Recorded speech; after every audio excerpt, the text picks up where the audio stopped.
Olá, nós conversamos com você em multiplataforma pela Rádio Câmara Bauru, pelas redes sociais, na página do YouTube, do Facebook e também nos canais 10 da NET e 31.3 UHF Digital. A TV Câmara mudou a sintonia no canal aberto. Nós falamos sobre saúde e vamos conversar com a nutricionista Denise Real sobre ceia, comilança no final do ano, mas aplicado aqui primeiro a quem fez a cirurgia bariátrica e metabólica, que o Eduardo Tolentino nos ajudou no outro programa, que você pode acompanhar também um link específico sobre este tema. Eu dividi para a gente poder conversar, Denise, primeiro o pré-operatório, em função de ser uma intervenção no estômago, eventualmente também no intestino, que condições esse paciente precisa ou alguns cuidados para ele se preparar para essa cirurgia? Nelson, primeiramente, obrigado pelo convite, pela participação, juntamente ao Dr. Eduardo. Acho que é muito pertinente um olhar mais amplo sobre essa cirurgia. Um paciente bariátrico, ele, na verdade, tem que entender o processo que ele vai passar, não só cirúrgico, físico mesmo, mas também todo o processo que ele vai precisar manter pós-cirurgia. Porque é uma cirurgia que exige uma mudança de hábitos. Então, pré-cirúrgico, normalmente vem a ideia imediata de, nossa, eu preciso fazer uma despedida. Porque depois da cirurgia, eu não vou poder comer nada disso. Não vai caber no meu estômago, ou eu posso passar mal, eu posso voltar a engordar. Então, vem aquela ideia de preciso comer tudo que eu gosto antes de fazer a cirurgia. O que é um erro, né? Porque ali já tem que começar a conscientização. Então, o que eu costumo orientar e já costumo passar para o paciente pré-bariátrico, já a mudança e inserção de alguns hábitos que eu vejo que ele não faz, hábitos saudáveis. Pós-cirúrgico é totalmente diferente, então o pós-cirúrgico eu não costumo passar antes da cirurgia, porque realmente é uma alimentação bem limitada. Então são mais orientações qualitativas e informativos sobre como que ele vai passar na primeira semana, segunda semana, como que vai ser o transcorrer pós-cirúrgico. Esse de preparar ele para a memória também alimentar que já está, enfim, consolidada dentro do organismo e do psicológico, corta-se tudo de uma vez, num determinado tempo? Por um momento, sim. Mas é interessante explicar o porquê de se cortar. Não é só o cortar porque é proibido, porque faz mal, porque vai engordar. O corpo não assimila bem, não consegue fazer uma digestão satisfatória naquele momento pós-cirúrgico. Mas é interessante orientar que após um tempo de cirurgia, ele vai conseguir se alimentar normalmente, entre aspas, né? Ou normalmente de acordo com um novo momento de vida que ele está, que já é buscando uma qualidade de vida, buscando um peso ajustado, controlar parte metabólica, né? Muitas vezes controlar uma doença crônica, controlar o diabetes.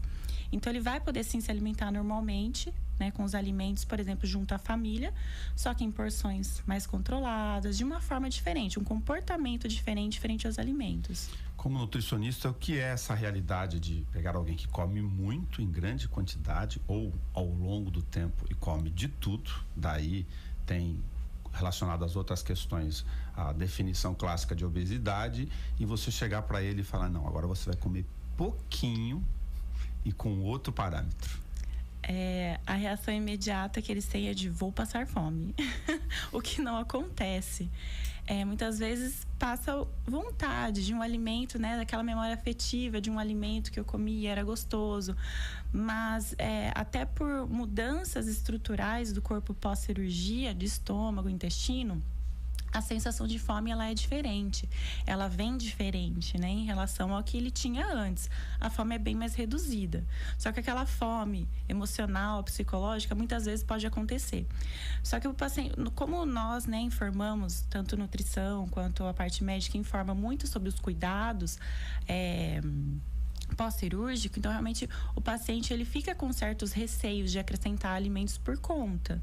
Então a consciência muda bastante em relação a esses grandes volumes, né, o que estava se habituado. Muitas vezes, depois de um tempo pós-cirurgia, até por hábito, eles montam aquele prato antigo, né, que costumava se fazer com aquelas porções grandes, e muitas vezes fala, nossa, eu não aguento um terço disso daqui, mas por hábito acaba montando aquele prato grande. Então muda-se muito, né, a percepção de fome, saciedade também. O que não pode comer ou quais são algumas das restrições do pós-cirúrgico? Depende um pouco da semana de transição pós-cirurgia, né? Então, a primeira semana é bem mais restritiva, são líquidos, coados, sem fibras, sem nada que promova a dilatação, porque imagina, o estômago tá lá ou grampeado ou, né, muito sensibilizado, que não pode sofrer uma dilatação. Primeira semana tem que ser muito mais cuidadosa. Depois disso, a gente vai acrescentando alguns alimentos, vai mudando as texturas, passa a não ser mais coado, pode ser só batido, amassado com garfo. Pensa numa alimentação de uma criança. É quase essa transição. Vale muita referência. É quase essa transição. E tem que ser de meia em meia hora ou de tempos em tempos, porque também a gente tem que observar a desidratação. Então, tem que lembrar sempre do consumo de água e sempre em dosagens pequenas, golinhos pequenos. Isso é o que tem que se tomar mais cuidado ao longo da pós-cirurgia. A relação objetiva é não dar trabalho para o estômago? Sim, inicialmente não dar trabalho para o estômago, porque é uma estrutura que foi mexida, então ele está lá se reorganizando, né?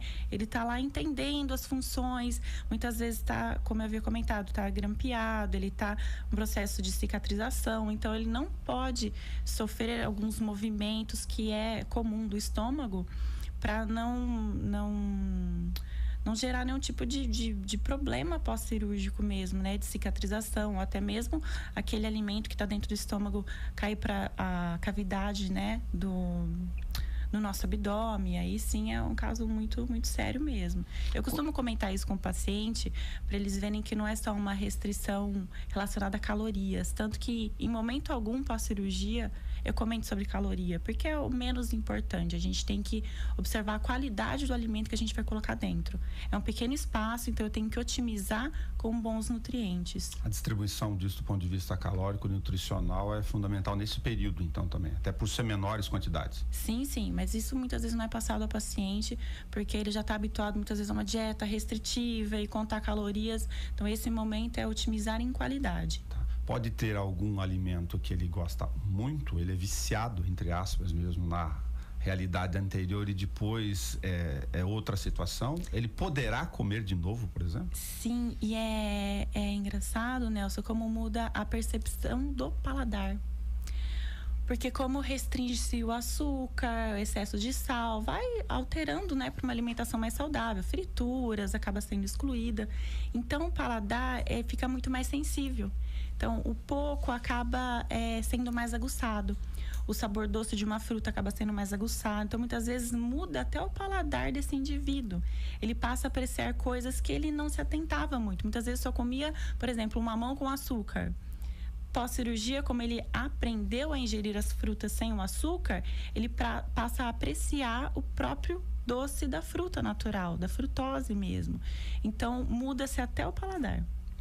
Tem um tempo de acompanhamento depois de um certo período já consolidada a recuperação para ver a reação de cada um, enfim, que alguns ficam com receio de retorno do peso de novo, que associa-se muito à questão estética e não só de saúde, né? Sim, logo após a cirurgia, o recomendado é semanalmente ou quinzenalmente, mas sempre um contato muito próximo, né? Tanto ao médico, à nutrição, tanto que nós até deixamos muitas vezes contato pessoal, porque a gente sabe, né, da importância disso.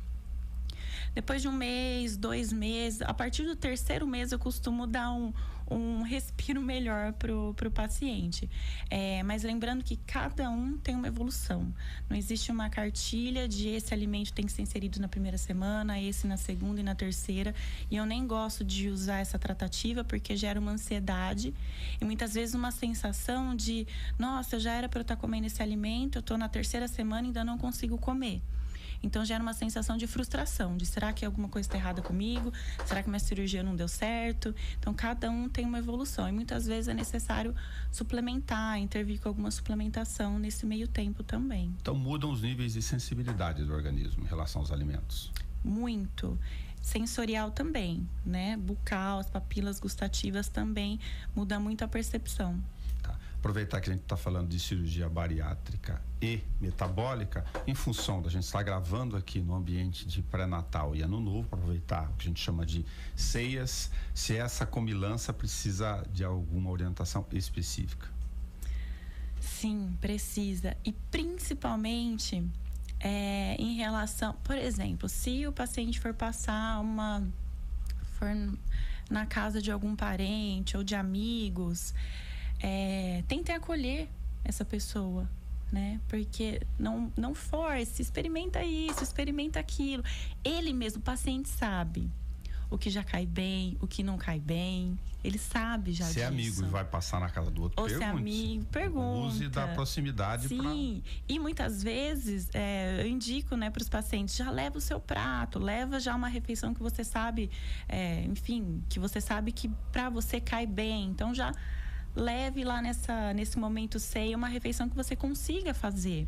Então, tratar com acolhimento esse paciente é muito importante, porque não é um desdém, um pouco o caso de, eu não vou comer porque eu não quero engordar. Não é só isso. Ele já sabe que não cai bem. Alimentos muito gordurosos, normalmente, né, fim de ano tem... Enfim, carnes muito gordurosas, molhos. Então, a orientação, né, para o paciente seria evitar ficar muito tempo sem se alimentar. Então, fazer em pequenas porções, né? E evitar esses alimentos muito gordurosos. E, se possível, levar a sua própria refeição ou um prato que seja interessante, mais leve. Lembrando que as ceias são em horário noturno. Normalmente esse avança-se o final da tarde, à noite, para quem se reúne em família e amigos. Isso acho que é regra para todos, né? Alguns vão fazer alguma celebração antes, chegam-se tarde e é de pós-meia-noite. Isso significa comer tarde, eventualmente ficar cansado e dormir com o estômago que a gente chama abarrotado. Para quem está sob orientação da cirurgia bariátrica, imagino que seja algo também necessário de prestar atenção. Sim, quanto ao horário, não tem como, né? É uma festividade, uma comemoração que não tem como alterar. Mas do fracionamento é muito importante exatamente para não esperar um momento específico só da ceia. Muitas vezes espera-se 3, 4 horas e vai fazer só aquela refeição. Então, o acúmulo de ácido no estômago já interfere em todo o processo da digestão mesmo, né? E outra coisa muito importante, cuidado com os brindes, bebida alcoólica nesses momentos, tá? Com muita cautela. Dependendo do momento pós-cirurgia, isso não é indicado, é vedado praticamente. Melhor não tomar, não beber. Brinda com água de coco, né? Faz aquele brinde só ilustrativo, tira foto e pronto. Tá, vai entrar, eu brinquei aqui no ar com os espumantes, mas eles acabam fazendo parte da ceia no dia a dia, misturado com uma boa farofa, uma pururuca de uma leitoa, uma copa-lombo. Pensa que no dia 1, você pode estar no hospital. Então, lembre-se disso no momento dessas escolhas, né? Tente passar bem. Lembra que não as pessoas acham que não tem o dia depois, mas tem o dia depois. Então, muito cuidado com essas escolhas e muito cuidado com a ingestão de álcool nesses momentos também. Tá, só para lembrar o dado importante, fracionar a alimentação, seguir aquela rotina que já foi estabelecida pelo médico, nutricionista e boas festas. É isso aí. Denise, obrigado por ter ajudado a gente a entender um pouco mais sobre isso. Imagina, eu que agradeço. Você encontra esse programa e todos os demais na página da TV Câmara, no YouTube, também no Facebook, para você assistir a hora que você quiser. Clica em vídeos, tem a playlist específica do Espaço Aberto para você ter esse papo com a Denise Real e também com o médico Eduardo Tolentino. Até o nosso próximo encontro.